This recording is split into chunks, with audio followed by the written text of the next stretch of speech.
Hi there, my name is Brian. And I'm Jamie. And about 12 months ago, we bought a 100-year-old farmhouse in the Oregon countryside. And in this video, we're going to take you through the progress that we have made in the last year. And as we look back through each step, we're going to answer two questions. What happened and what would we do different? Hi, this is Jamie, And this is Brian. Welcome to the podcast for An Oregon Cottage. where we talk about the food we love, The projects we're working on, things that went great, and things that didn't go so well. in other words, simple, homemade life.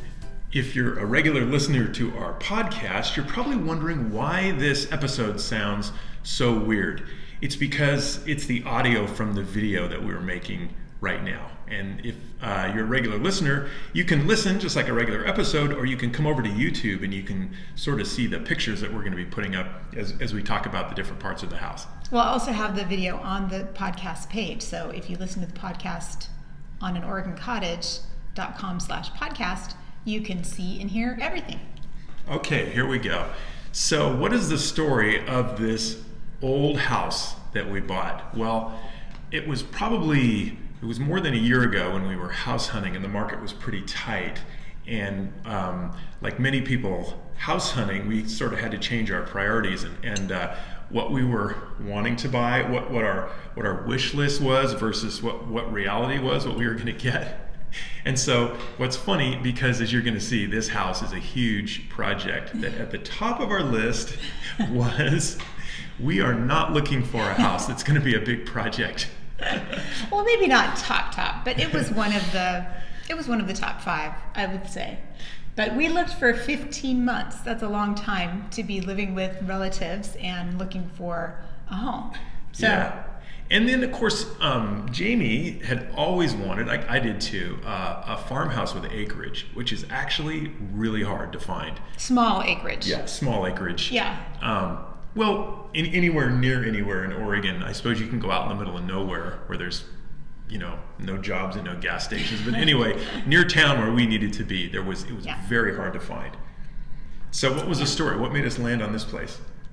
Well, so as we're looking and as 15 months goes by, pretty much the list gets smaller and smaller. And so then it becomes, what can we afford? What will meet our needs? But when we saw an actual farmhouse, we'd really never seen anything in all 15 months that was a farmhouse in our price range. That was only on 3 acres. So I think that's what made us want to come look. Yeah, and here you go. Here's a picture of sort of what we were looking at when we saw it on Zillow, and then it's pretty much a picture of what we saw when we showed up. It's really cute. It's little. I mean, you can see it's just got an incredible view, and really the view is great all the way around. Yeah. And so as we thought, well, okay, if this thing passes inspection and we can get a mortgage on it, because that's how we had to do it, then we're going to move ahead. And it had a few unique things about it. Like, it doesn't look that bad from the outside, but that what you can't see is the fact that it doesn't have a foundation. So they had cleverly disguised it in gray cement-colored board around the bottom. And so, our real estate agent pointed that one out. And then the vinyl siding was really bad, and we knew that was going to have to come off. And then we weren't sure what was underneath, so that was a question mark about what the expense of that would be. And a number of other things. But the foundation was the biggest one, because well, the inside of the house had been sort of remodeled, but then left unfinished. So there was raw wallboard. There were many doors and windows without any molding on them. There had been a vinyl floor put, but no moldings put around, so just the plastic or foam, whatever you call it. It just looked like a house that wasn't really finished. But it did have some pluses going for it. I mean, obviously location, and, that is one of the major things when you're buying a house, and that's kind of the number one, and so it trumps pretty much everything else. And it is really a good location. It is close to town. It is easy for people to find. We have a great view. There's just a lot of reasons why it's good for us for location. And it has some good things going for it. It had new windows, so updated windows, updated electrical. I mean, for a 100-year-old house, it had some good things. It's kind of like not a great rental. I mean, there's actually people that were living here and renting it, and we would think, oh boy, that's not That's a little substandard. But anyway, yeah. So with those good things, we moved ahead. And I thought, with no foundation, I thought they're not going to put a mortgage on this, or the inspection's going to come back and they're just going to say, get away, the house is going to fall down. But it actually was solid. So we get it. Well, we should mention that the other deciding factor for us that there was another house on the property. Yes. It had a manufactured home on the property that actually has its own lot, but it's all considered one piece. And it's very close. They're very close to each other, but we could live in that and work on the house. So that was a big selling point. That is huge. It's not a super nice home, but it's very comfortable for us. It's like 100 feet away, and we highly recommend, and we'll talk about it more. If you're working on a house, it's nice to have another house nearby that you can live in. If you can do that, that's hard to do. Mm-hmm. So anyway, so we get the house, and then number one, we're trying to find someone who can even tell us if you can put a foundation under it. We had heard that you can do that to an existing house, but how you do it was kind of a mystery. Yeah, well, we always heard there was jacking up the house involved. So jacking up the house, and there were even some sites that people did this themselves on old homes. They obviously had some construction experience, which we don't. I mean, we do a lot of DIY stuff, but not stuff like that. Yeah, and so one guy I talked to, it's funny because we had a palm tree on the property. You think palm trees in Oregon are funny. There's a variety that doesn't die. He came over and bought that from us, and he had a little excavation company. And he told me, you just go to Harbor Freight and you buy those 16-ton house jacks. You get like 30 of those, and you can jack your house up yourself, Anyway, so Jamie's like, no. Jamie nixed that one. I'm like, honey, we could do it. We can save $10,000. No. So the long story came that the solution came after we decided to move ahead on a design for enlarging the back bedroom. So this is kind of a multi-step part of the story. We needed to get a permit. Right. Yeah. And so as we were talking to contractors who were coming in and looking around, and we're saying, this bottom bedroom, this first floor bedroom it's just not usable as far as how small it is.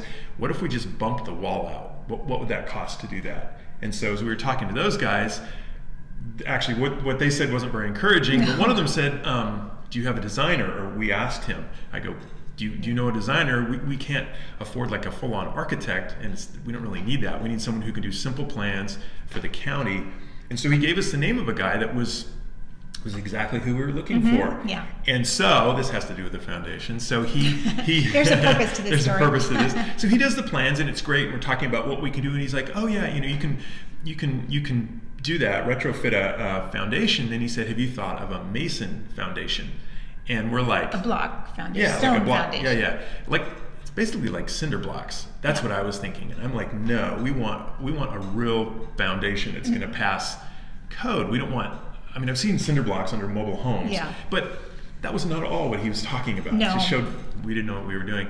He said a mason foundation actually it's got a low cement. The stem wall is pretty low. It's about as high as a curb, and then the rest is built up to the house in blocks by a skilled mason who uses rebar and everything else. And it's as solid as a port foundation, but it's a lot cheaper, and one guy can do it. And they didn't need to jack up the house. You don't have to jack up the house. And so, which is a huge thing. Yes. I don't know if you're aware, but when you jack up a house, especially an older house, lots of other things can go wrong. We were told don't do anything to the house until that happens, because your windows could come undone, cracks could happen in the wall, plaster, lots of things. Your doorways won't be straight. I mean, it's just houses weren't meant to be picked up. No. So what? Anyway, so long story short, we were like so happy. And it ended up with, as we were working with our county, it was too complex for them to do two things at once, which would be to add to the back of the house and do a foundation for the whole house.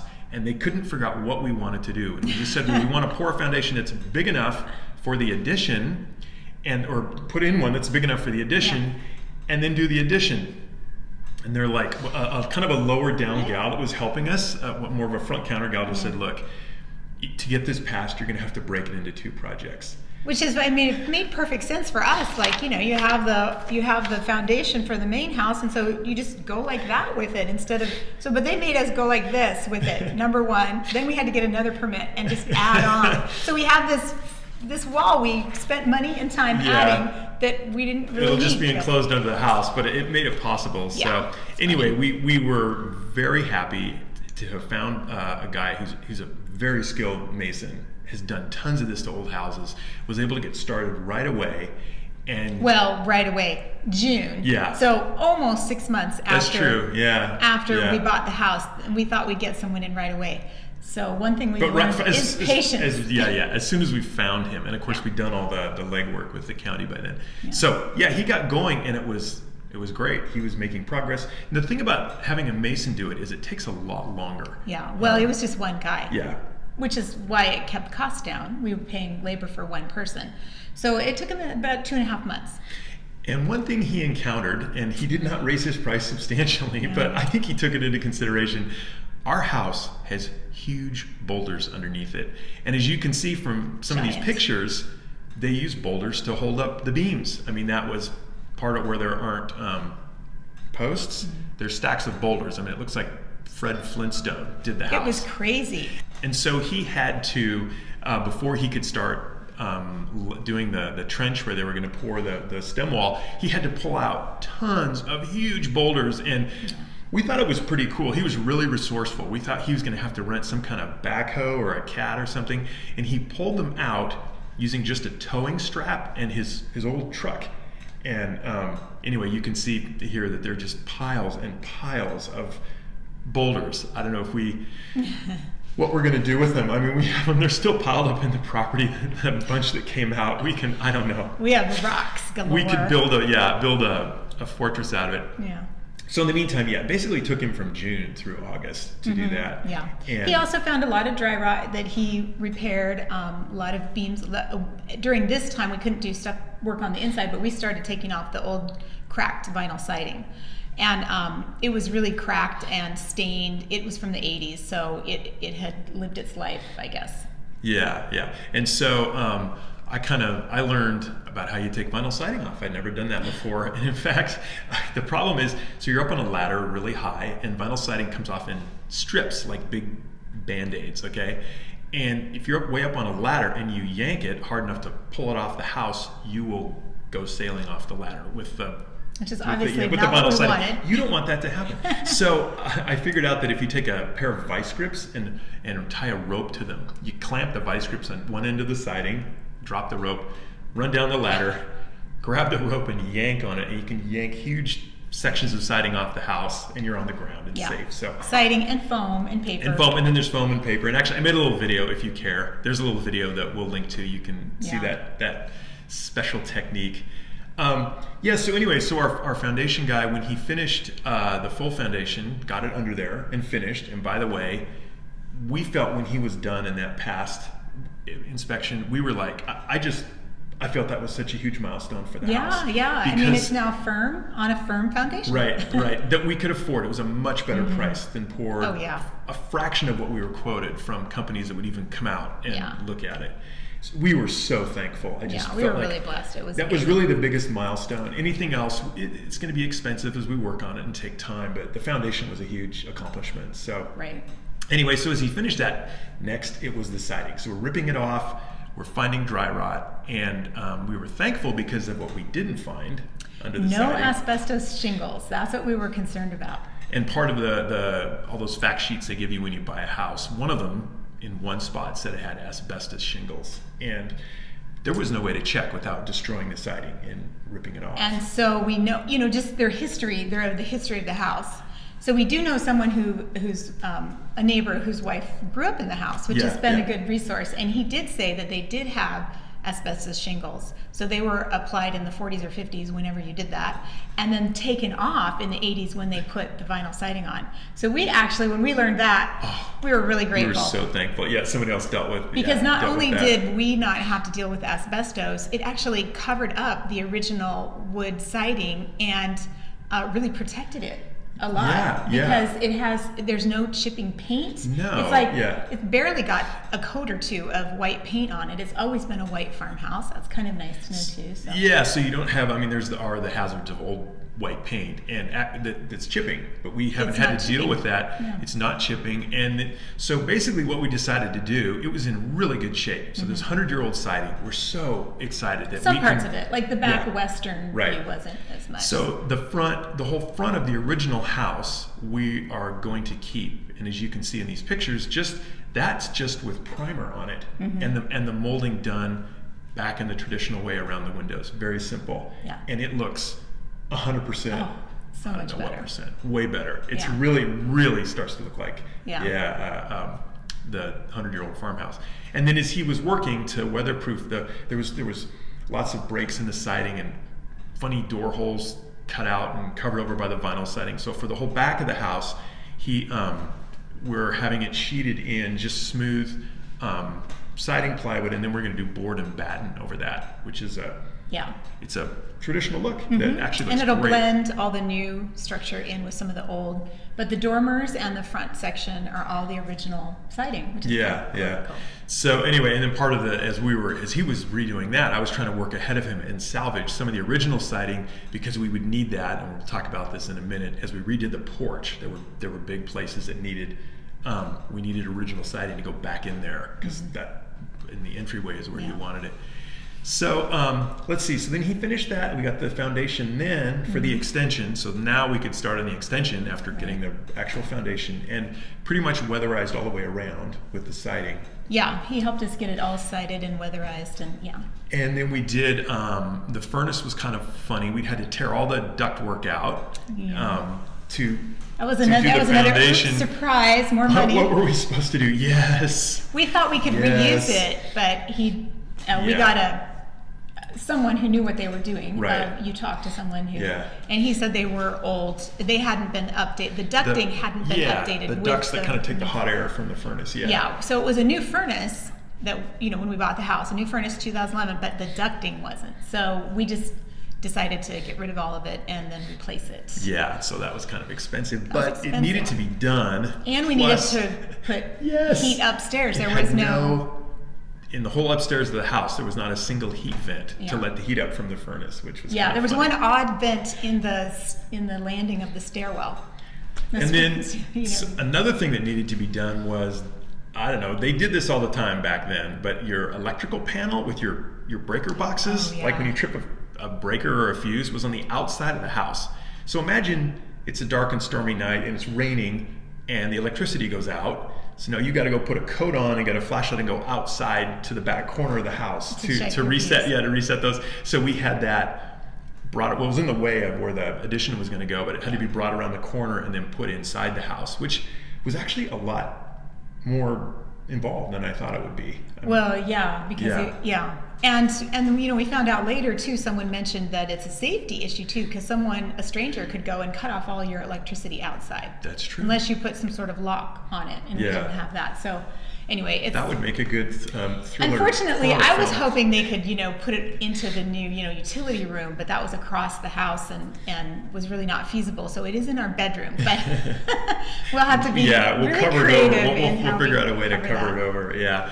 But now then came a change that really dramatically improved the look of the house from the front, and that was a new front door. Oh, yeah. And you had ordered it we ordered it online. Like the very best price was through the mobile app. Yes, Home so Depot. on Jamie's phone, Right. she's paying a lot of money.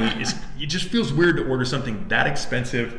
And the reason I through knew your is phone. because we went to Home Depot Yeah. to talk to the guy thinking we could just order it. I kind of found it on my phone. I'm like, oh, let's go order this.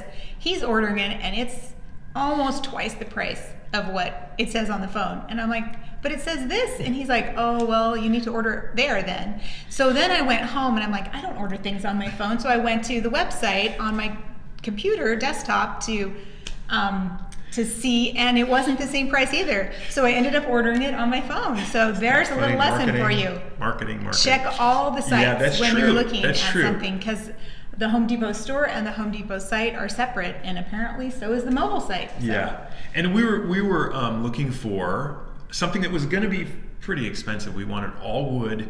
We wanted it finished. We wanted it pre-finished. We don't want to be messing with that when it was here. We wanted side lights, And so that puts you up into, you bumps you into the thousands right away. Yeah, for a door. And though we were pretty happy with the quality of this one, and Home Depot had a really good price, and I felt our whole experience with them was good. The way it arrived. It was really nicely packaged. There was no damage, and some of the comments had talked about that, but I don't know how they could have gotten damaged because they had a huge box they made around it. It's like how you'd crate up a museum exhibit, yeah, right? Exactly. If you don't want it to That's get hurt. Like, yeah. So the other ingredient that you really need to work on an old farmhouse, we said number one, you need a house to live in while you're tearing apart your house. Number two, you need a friend who really knows what he's doing in like framing and construction. And I just happen to have a friend like that, and so he helped me put in the front door because we had to cut a bigger hole. We had to do some stuff with the headers and all that mess, and then there was wiring and insulation everywhere. And so anyway, as you can see, even with the siding not all back together, it just looked dramatically better than what was there. Yeah. Well, and the other door was off center. It was just a solid door, a little door off center, so it looked odd with the two big windows. So we decided to center it, even though when we took off the vinyl siding, we saw that it was originally 2 doors. It was an old house that had 2 doors, and on my blog, I asked about it. Lots of people talked about, especially back east and German, they have a lot of 2-door houses. Then one went into a formal parlor, and the other door went to the family parlor. So, so even though it wasn't one centered door, it was very symmetrical with the 2 windows and the 2 doors. So we decided to keep it symmetrical and just keep the doors centered, and I like it. I really like it. Yeah, it really, really looks good. So let's see, so in the meantime, shortly after that, we finally did find some framers and some skilled guys to come in and do the addition, the actual carpentry work and all this other stuff to bump the back of the house out. So we should say, like, one of the reasons why it's taken so long is it's been hard to find people. I mean, we needed people to work on the part we couldn't do, and it's been hard to even find contractors who aren't busy, who could do it, who wanted to take it on. Yeah. And so it was the same thing again. I think one thing we've learned, if we say what did we do and what would we do differently, I think what we learned was you just talk to people. So it came from asking friends. This connection to these guys that we were really happy with came from a friend, just kind of a friend of a friend. And because we've been calling, it's very busy. As we're recording this video, the housing market's really hot here. So people can't afford to move, so they're having a lot of remodeling. And so, it's hard to get people to even return your calls. That was a problem. I just wouldn't get people to call me back. And so anyway, we were able to get them agree on a budget and get them started. And then we say bump out because we actually didn't realize. What's involved when you well, there's roof. Demo the back of an old house, and then according to code, add to it and match and make it look like it was always part of it. Yeah. And that's as we found at each step, that's a real challenge. Well, yeah, because of course they found termite damage. Well, there's that, yeah. They found some drywall. They had to replace the subfloor because of the termite damage. We had to replace the insulation because we didn't want any termite eggs in there. There were some funky plumbing issues that made the roof different height. There were lots of things. You tear the wall off and you're like, oh, and then even our ceiling height, which is good in a way. We get a 1 foot higher ceiling in the bedroom just because of how it was put together. But we didn't know that till the ceiling had been torn down and we could get a clear view of all the structure under there. But it also made then we learned they had dropped the ceiling, so we could use that. But I think it made getting the trusses built difficult because there was some difficulty in that and getting it to match and getting it all. So anyway, as we speak, it is dried in, as they say. So it's got a roof, it's got windows and an out exterior wall. Yeah. So that's all been done. Which is pretty exciting. Yeah. It's starting to really look. Although it's very rough, so we still have a lot of work ahead of us. And every week we're just writing like a big check. We didn't realize we had to. That was part of it, but the joys of remodeling. I always say that remodeling eventually becomes like a hostage situation where you will at some point pay any amount for it to end. So we're not quite there yet. So anyway, but this all has a very charming story as we're wrapping it up here. That about 6 weeks ago, when it was very rough, we had the front did not have the siding around the door. It had big pieces of plastic covering the holes. Inside, just the insulation. living room and dining room, we had huge holes in the wall because we had to rip out the wallboard, and there was insulation and wires hanging out, and so There's no molding on any Yeah. of the, only one of the Yeah, inside yeah. windows, none of the I other mean, windows. as part of a project, it looked okay, but we got the chance to do something kind of special for the family. To host a wedding for my nephew and his fiance. Yeah. And it was either the courthouse and just a kind of a little reception, but they really wanted a real wedding that they could have, family and friends at, and vows and photos. And we had this space. It's a nice space for a small wedding, and so we went for it. And actually, you're looking at. I've insisted we leave the lights up. This is really sweet, and especially at night. I know we got the kind of the funky fan lights on, but Yeah, the it really evening looked wedding. magical. Yeah, it was an evening wedding, and which also was great because in the dark you couldn't see all the construction debris around the back of the house and some other.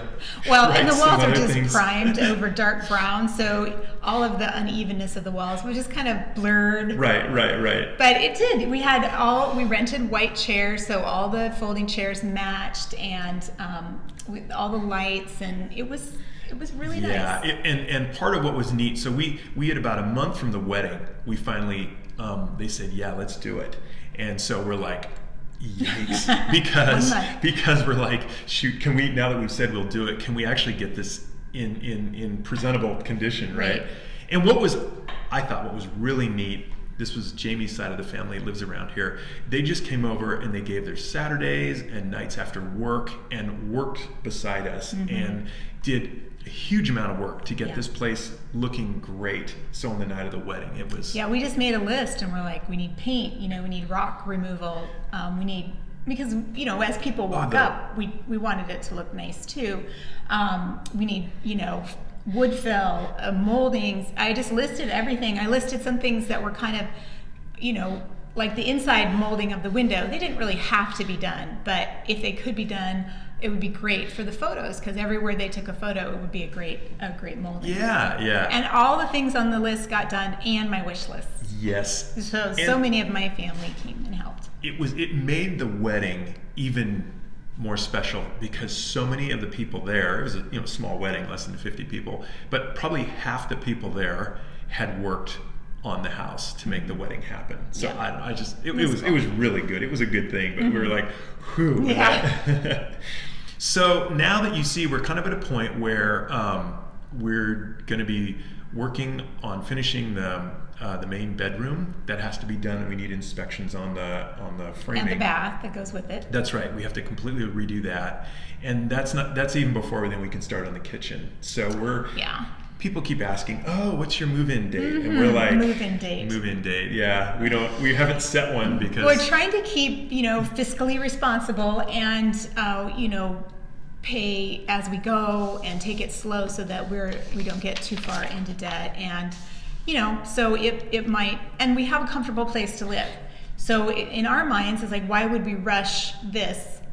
And when we have some place and we can just work on it. So that's the plan, is just to work on it as we can find people to help us and pay them, and as we can do things ourselves and afford what we'd like. So yeah. So I guess we don't know that there was tons we would do differently, other than we just sort of did what we could at the time. I don't know how we would have sped it up. And probably a few things we learned, but I think one thing I was glad that we did was we just kept talking to people. We just kept talking to contractors. We went down to the county a lot, and we just said, I don't get it. Explain this, and that was good. And but the more information you have, the better. Yeah. And it seems very timely. I mean, time consuming to jump through the hoops to get that done. It is, but that's where it's worth it in the planning side. Is really, I mean, the work is important and expensive, but the planning is pretty key. So well, I wish we had gotten a little more information from our home inspector, and that's because that could have helped us with the bidding process for the house, because there were some things casually mentioned. Oh, there's some bug damage, but they didn't really tell us the amount, the water depth, things that we could have really used. You can see, like, here's the boards that are chewed, the board doesn't touch the ground thanks to the termites. So things like that. Yeah. Which we're not, Yeah. I don't Anyway. know. It's hard to know if they could have even seen that. That was inside a wall, but it would have been good to know that. Yeah. There was a number of things. And the plumbing. So, now we'd really look through things. Yes. We'd look through that report very carefully to find out, and we'd ask more about those things versus they just give you a lot of photos and you're kind of overwhelmed with the photos of everything that you kind of already see. But we'd zero in on the things like the plumbing wasn't even the right size. And he said that was code. So anyway. I might pay a plumber to come. If you're thinking about an old house I would pay a plumber for an hour to come look at it with you and tell you, because you're looking maybe at thousands. Maybe that's thousands that should be off the price. So I just want to some of the things that we're looking to do in 2019. Yes. Okay. So first on the list, obviously, is finishing this room and the bedroom. But we also we have to redo the stairs going upstairs because they're not to code and they're not safe. So we have to do that. And then there's a headbanger. We have to take a wall down between the enclosed porch and the kitchen area so we can expand the kitchen and make that a full kitchen. And we have to add some windows that we took out. We're going to put them in different places. And then upstairs, and we have to do flooring throughout everything, molding everywhere. And then upstairs, we have a couple of doors that are just also headbangers. They're pretty low. So we need to kind of fix those a little bit and do the flooring and painting. We have a lot left to do. Oh, man, there's a lot left to do. And I was just going to say, as we do it all, we will keep you updated. And place, if you're just seeing this on YouTube and you it's like, oh, we didn't know Brian and Jamie had a podcast. We do. We get episodes out every couple of weeks, and a regular part of that is updates on the farmhouse and a lot of other stuff from Jamie's website, like recipes and do-it-yourself and that kind of thing. But we always update what's going on in the farmhouse, so you can get it there. And so anyway, and then there'll be on your website as well, Jamie does updates as we get things finished. So if you're curious, and we're going to post the good and the bad, the stupid and our mistakes. Well, we have we'll a talk full about before them, so. tour, and I will be doing more tours. I didn't have any video tours really to do when they're working on the foundation. It was just like boring. Here's a rock, here's a foundation. So then towards the end of the year, things started getting really a lot. So I think in this next year, there'll be more things to keep up. So be sure to check out on the YouTube channel and on the blog about when I put out a new video tour, because we'll keep more up to date with that. So if you're working on an old farmhouse or just an old house and you've got some similar things to share, let us know in the comments. If you have a question, maybe that we can answer, let us know. Any advice for us? Any advice for us? Let us know in the comments. Run, don't get off. And hopefully we will be back here in front of the camera, and we'll talk to you again soon. Thanks. Sure. Bye-bye. Thank you for listening to An Oregon Cottage Podcast. All show notes are available at anoregoncottage.com/podcast.